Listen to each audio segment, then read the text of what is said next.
Walery Jan Sławek, the 2nd of November 1879 to 3 April 1939, was a Polish politician, military officer and activist, who in the early 1930s served 3 times as Prime Minister of Poland.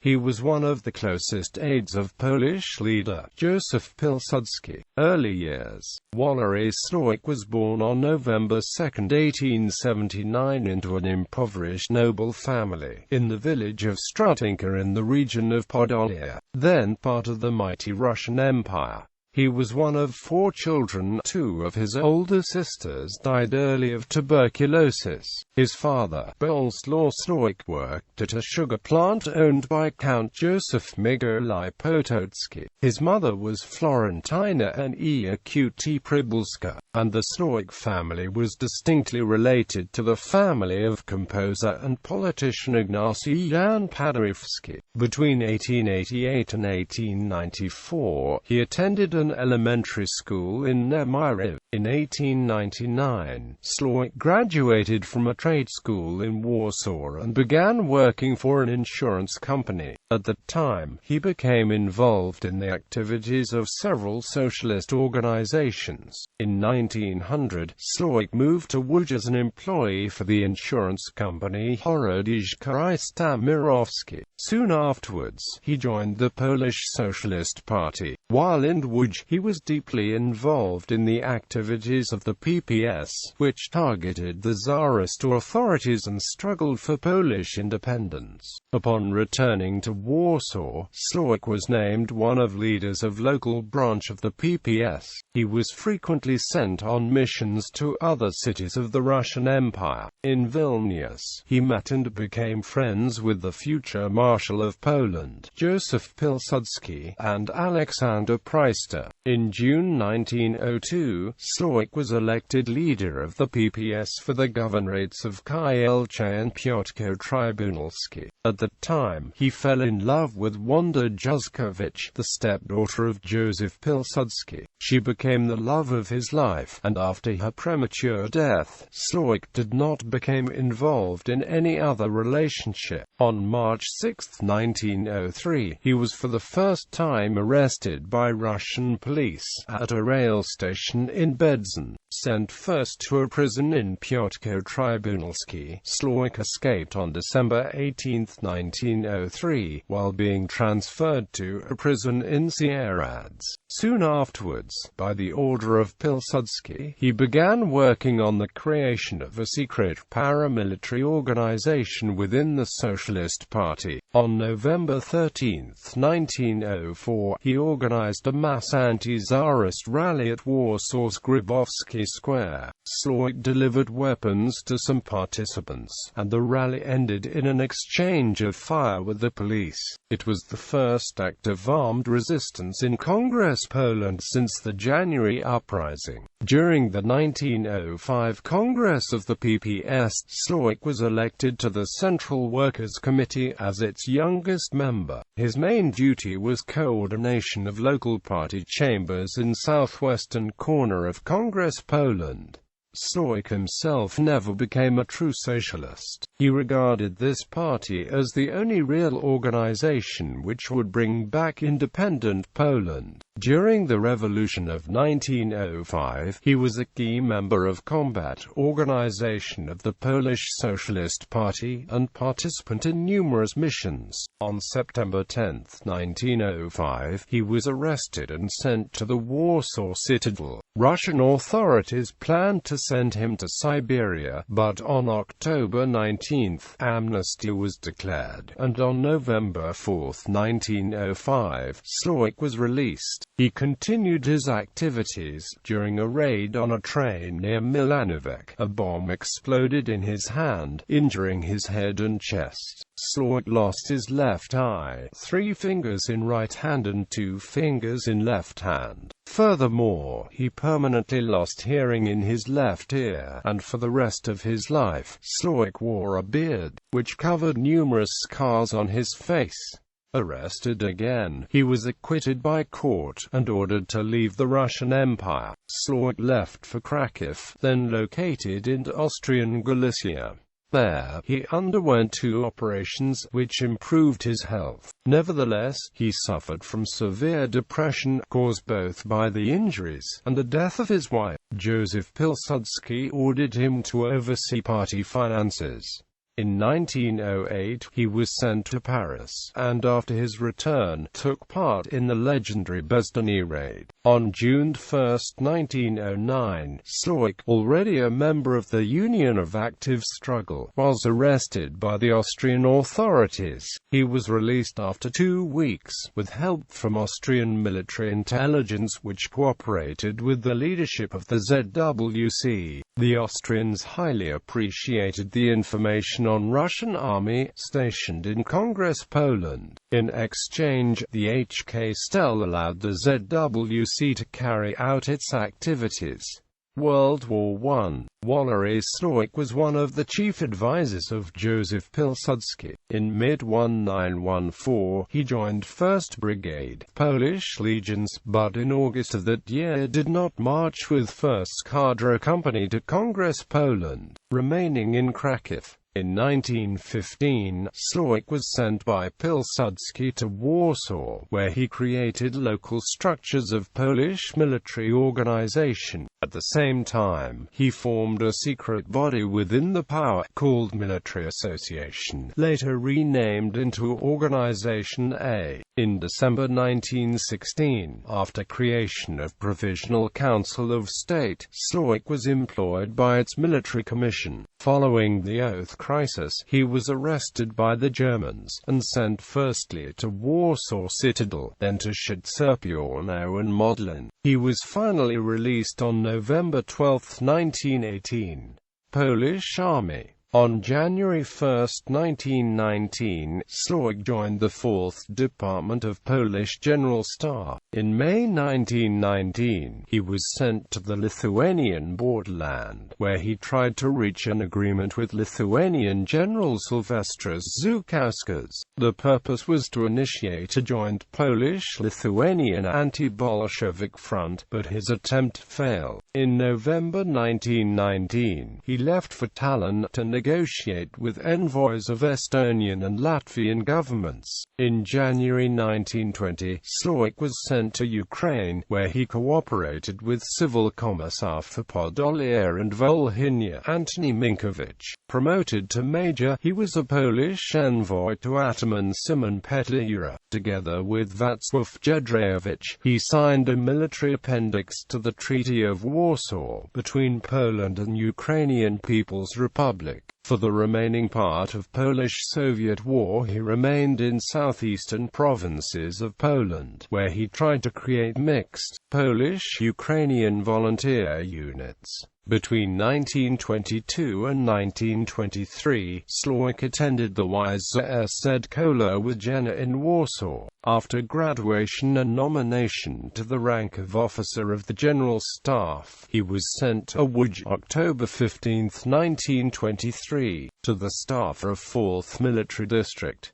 At that time, he became a Freemason. On November 29, 1923, Sławek was transferred to the Officer Reserve Corps, and on June 30, 1924, he became chairman of Association of Polish Legionnaires, together with Adam Skwarczynski. During the 1926 May coup, Sławek remained close to Piłsudski, but did not take part in military activities. After the coup, he returned to active service, remaining in the army until 1928. In the government of Poland, soon after the May coup, Józef Piłsudski sent Sławek to the Tarnowski family's Żukow Castle for a series of talks with members of Polish nobility. His mission was to convince them to support the Sanacki regime. In the autumn of 1927, the Informal Council of Colonels was created. It consisted of a group of close Piłsudski aides, and was headed by Sławek.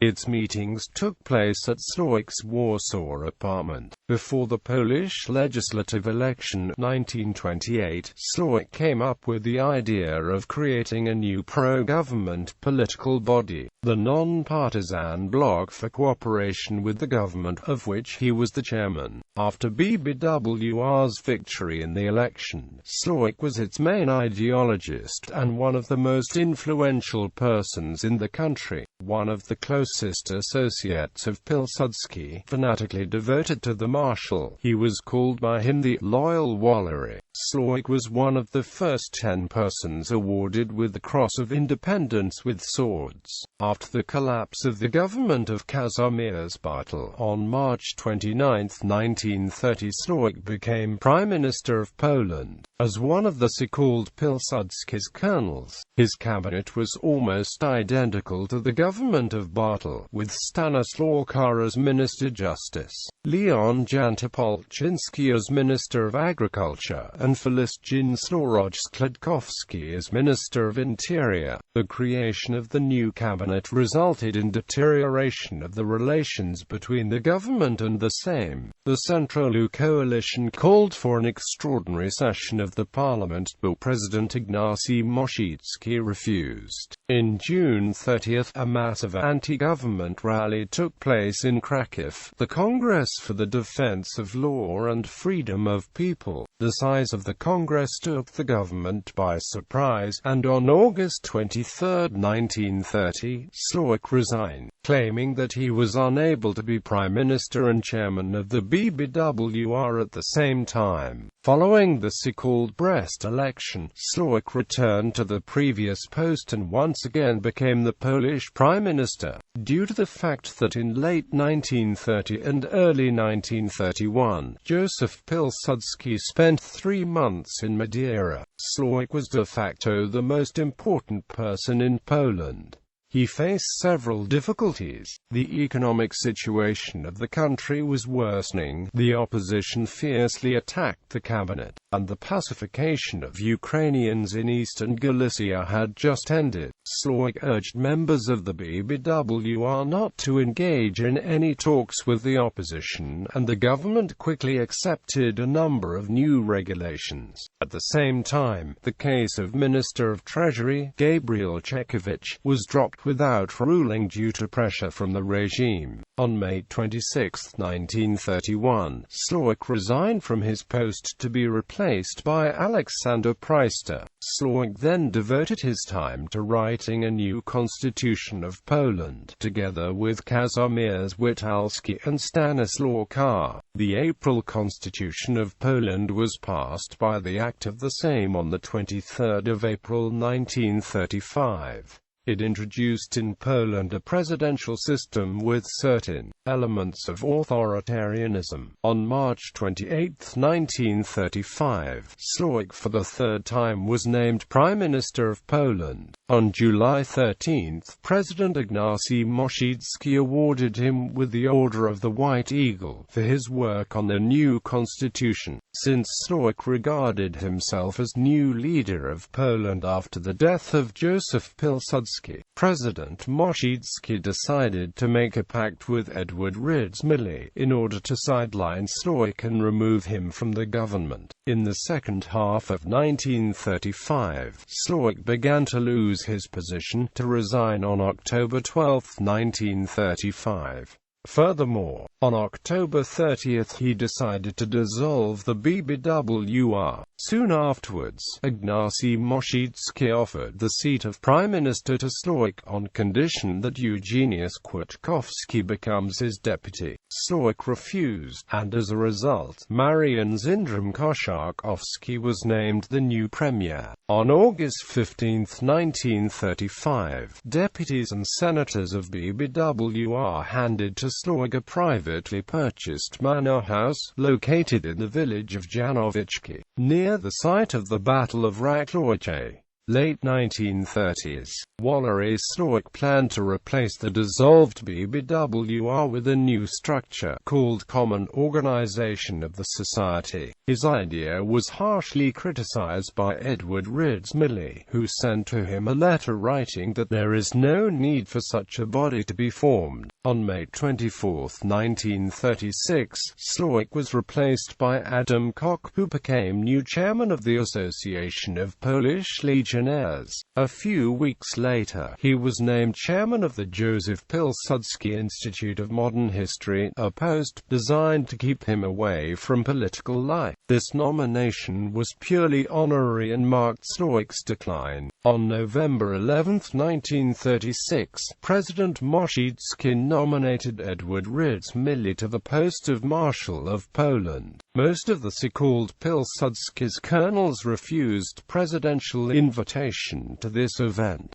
Sławek himself decided to accept the invitation, but later stated that his promotion to marshal was one of the saddest days of his life, as he was of the opinion that Józef Piłsudski was the only person worthy of that rank. On February 21, 1937, the Camp of National Unity was officially formed. It was yet another blow to Sławek's prestige, as in his opinion, the new party was designed to provide Rydz-Milley with unlimited power. On June 22, 1938, after the death of Stanisław K., Sławek became new Speaker of the Sejm, with 114 deputies voting for him. The parliament, however, was dissolved by the president on September 18. The new election took place on November 6, 1938.